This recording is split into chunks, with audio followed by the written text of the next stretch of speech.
In what was supposed to be a debate between Salt Lake City Mayor Rocky Anderson and talk show host Sean Hannity turned out to be an irreverent and polarizing shouting match.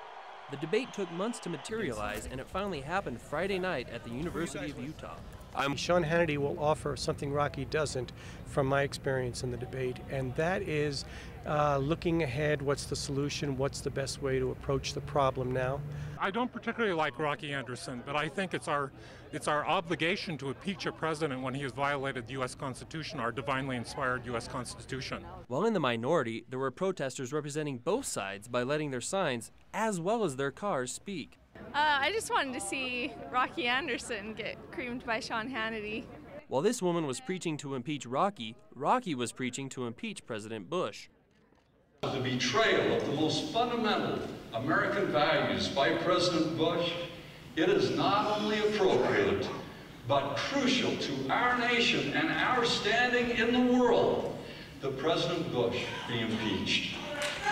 After each gave a 30-minute presentation, they debated each other's talking points for 15 minutes. This is one of the key differences, and we'll never convince each other. You believe we're occupiers. I believe the brave men and women that went over there and toppled Saddam and his two evil sons, I believe they're liberators. After the debate ended, each debater spent some time with their fans, signing autographs and discussing how they thought the debate went.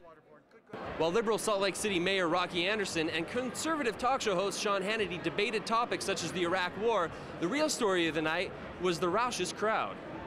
Do me a very good favor of dedicating 30 minutes of attention and let the man speak and present.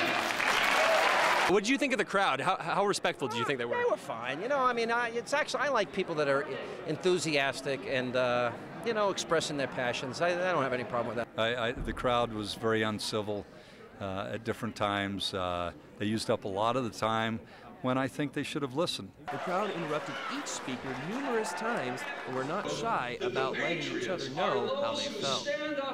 Why Rocky Anderson and not somebody else? Well, it just worked out that way. I mean, the way it all turned out, it just happened sort of organically, and I'm glad I came. These are important times, consequential times.